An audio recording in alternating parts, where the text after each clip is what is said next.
Good morning. This is Brian with Forest Hills Memorials.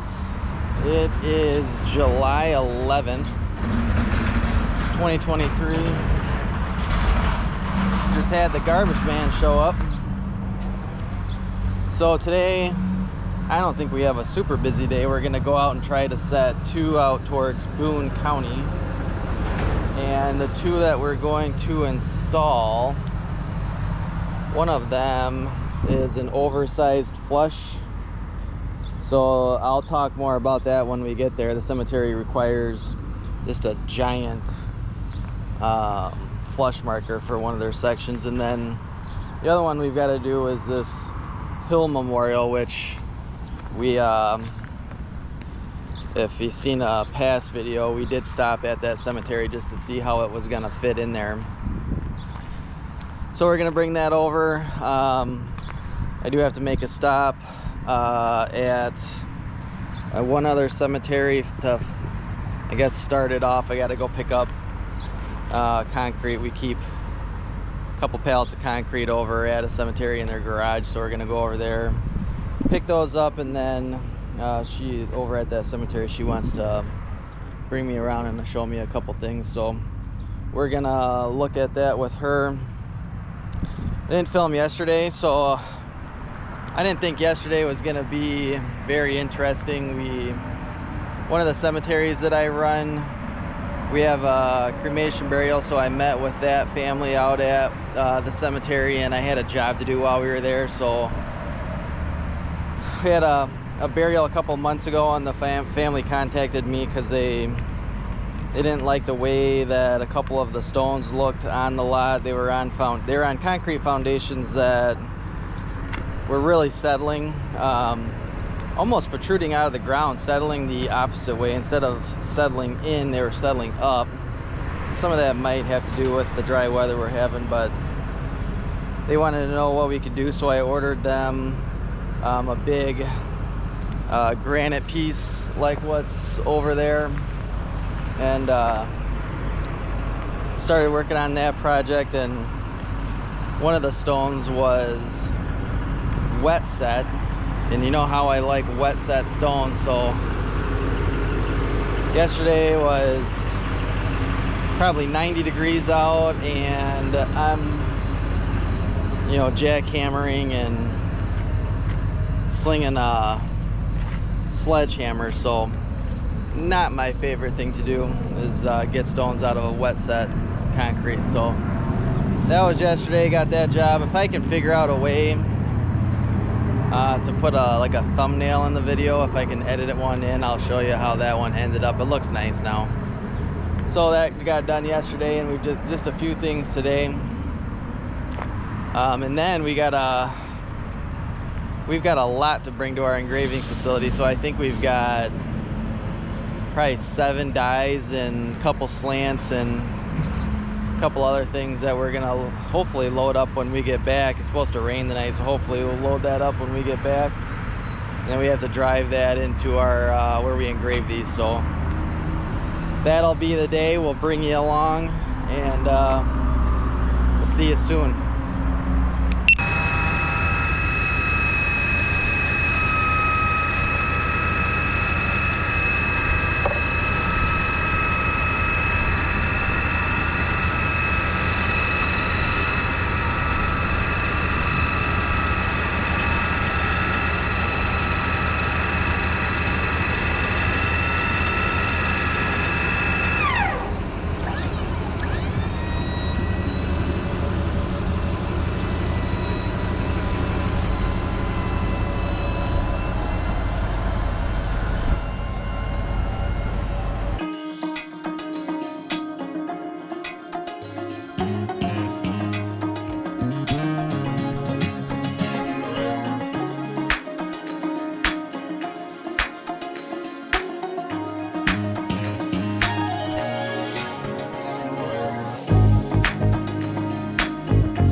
Okay, so we just got to St. James in Belvedere. So we did go over to Scandinavian Cemetery, picked up the concrete that we needed, and then I went and looked at a damaged stone with Kirsten. She's the director of that cemetery. So I went over and looked at a base. It looked like a lawnmower had hit, and a pretty good chunk had coming off of it. So went and looked at that with her. I think we're gonna have to give her a cost to replace that base because the damage was just too far beyond repair. So this is our location for our big oversized flush marker. I'm gonna move some of this stuff so we can work.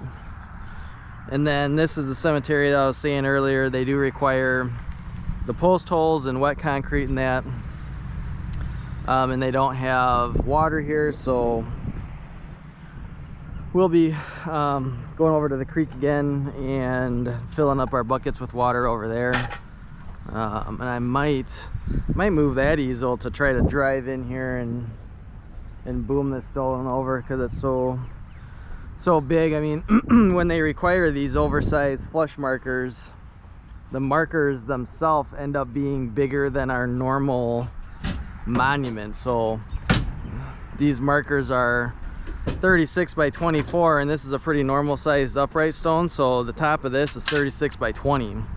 So this flush marker has more engravable space than that whole die.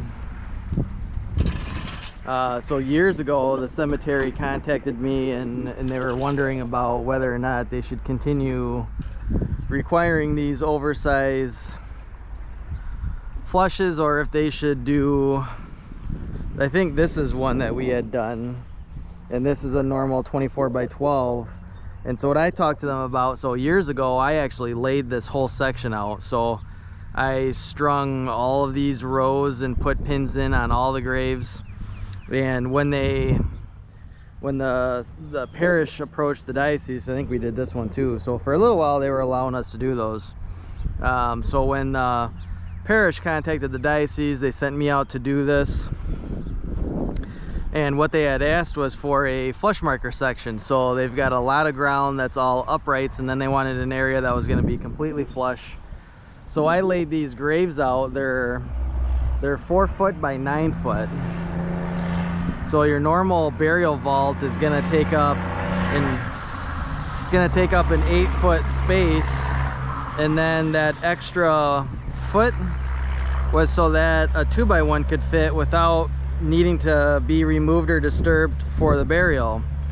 So that's what I told them when they called me, and so I put all these pins in. So I told them, you know, when I first laid this out, you guys wanted a flush marker section. This is the normal 2x1 flush marker, so the graves are 9 foot. They're made to have those. And when they have these big 3 foot by 2 foot ones, you know, if there's a pre-need marker, or a marker that's installed for 2 people, so like this one for instance, when she passes, that whole thing's gonna have to get removed because the vault's not gonna fit where the grave's at. So I told them as long as they're fine doing that, so every time there's a marker with a person's information on it that hasn't passed away yet, that's gonna have to be removed. So you know, I told them as long as they were fine doing all of that and paying somebody to do it, that the oversized ones are obviously fine. So,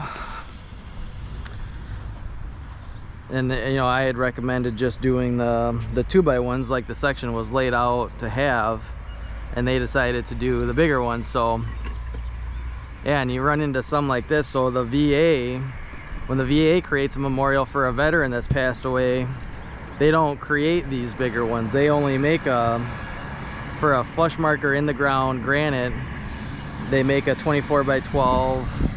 These look like, these are marble. But you know, they don't make a 3x2 that can be in the ground, so they're gonna, I guess, always have a couple of those. But and then they went away, so they're no longer allowing, so some people will have their granite and then they'll have a concrete surround. So we would make a form and then pour that concrete around the stone. to me, the concrete's always going to do this.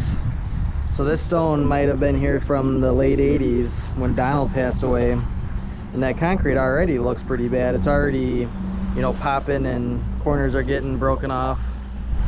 So to me, the concrete idea over time is just not going to look good. So now for this cemetery, we have to do this, where we get all one piece of granite, and then we frost the entire outside, so it ends up making a 6-inch frosted border. And then on the inside of that frosted border is the 2x1 that they allow.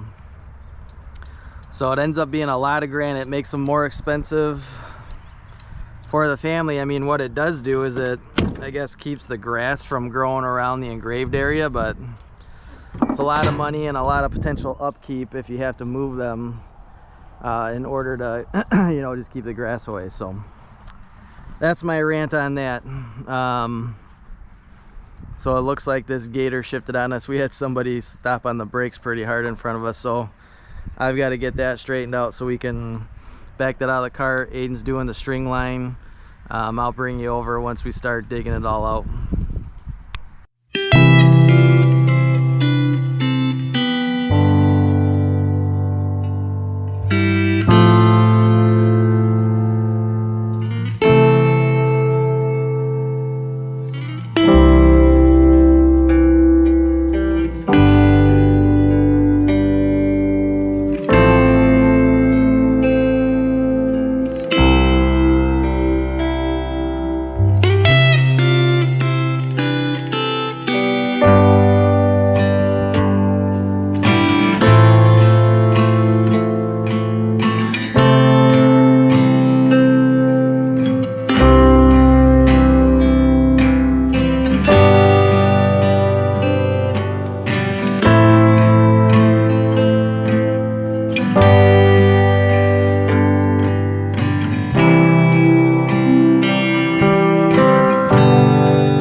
You want to try that?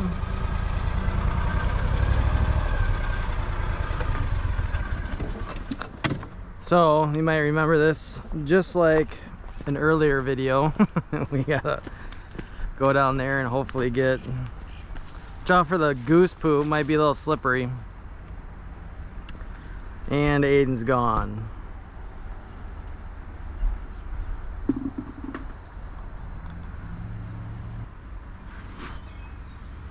All right, so we're gonna fill these buckets up and then go back, start mixing concrete. Oh, no. That's not good. It's always something.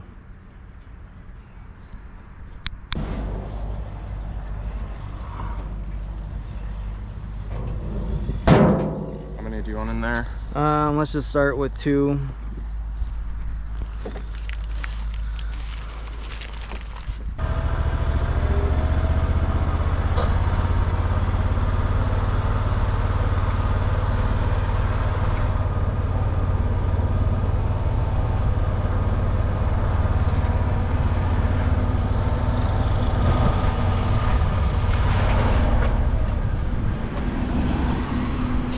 we're gonna start mixing this up. I'm gonna put you back on the pod.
All right, so this concrete is poured. We're gonna let it set up for just a minute, and then Aiden's cleaning out the wheelbarrow and the tools to get the concrete off them. We got this right about where we want it, so we're gonna let that harden for the, this bag mix doesn't take a whole lot of time to start hardening up, so we'll let it harden while we get this stuff cleaned up. We got to pull the truck in that, so what we're gonna do, so the stone's not sitting down in wet concrete, we're gonna take a bucket of ag lime and put it on top of that wet concrete so that the stone doesn't stick to it, and then we'll use that ag to level the stone as well. So that's what we're gonna do next. We'll bring it back in after this sets up a little bit. All right, so we're back. We're putting in the ag. Aiden's doing that. So that's going to help prevent the stone from ever sticking to that concrete we just poured. We're going to put a layer of that down, and then we're going to put the stone on these 2x2s, and then we're going to lower it down, and then we'll use additional ag to level the stone on top of that concrete. So I'll set you up while we're doing that.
All right, so just wrapping this one up.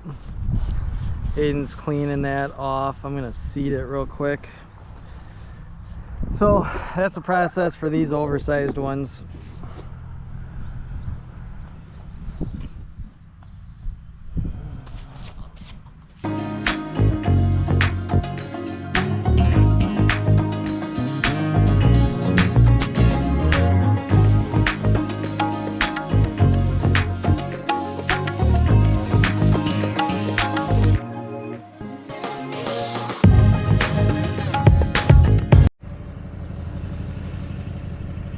Alright, so we made it here over to Shattuck's Grove, and I don't know if you can tell, it's like a super steep incline to this cemetery as well.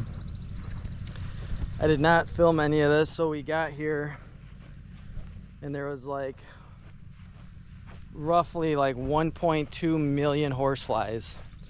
Like, I'm gonna show you this stone. I don't know if you can see all the flies on there. So we set the one in the middle here. I mean, I don't know how well that comes up on camera, but they are all over the place. So we got in and out of here as quick as possible. That was a flower pot we had to move. But we got it done. It was, I think we spent more time swatting flies than doing, golly, anything else. So not sure why there's so many around here, but they are annoying. So now we're done. We got those two set. I knew that big flush stone was gonna take a while, so we just had those two planned for today. So I've got to go fill this truck up with diesel. We've got quite a bit of driving to do tomorrow, so it's about halfway full. And it's got I think it's a 64-gallon tank. So you know when you fill it up. So I want to fill it up when it's about half, and with the driving we got to do tomorrow, we're going to need it. So we're going to go top this off, and then we'll go back to the shop and start loading up for tomorrow. So that'll actually be probably the end of the video. So if I have anything else interesting, I'll pop in here, but otherwise, thanks for watching. Thanks for hitting that sub button, all of you that have subbed, and if you'd like to, helps us out a lot if you hit that sub, hit that like, and we'll see you on the next one.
So we've been back at the office for a little while now.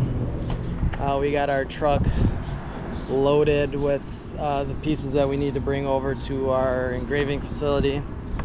So we got 1, 2, 3, 4, 5, 6 dies, 3 slants, and a flush marker. So truck looks like that. Got all the slants, a couple crated dies, and then we got some dies on the back rack. So we put cardboard in between them so they don't scratch each other. And I think that is going to be it for the day. It's about 4 o'clock. So we are going to go cool off for a little bit, and then we will bring that tomorrow. We'll bring it along and we'll say goodbye to the boss at the end of the day. We'll see you on the next one.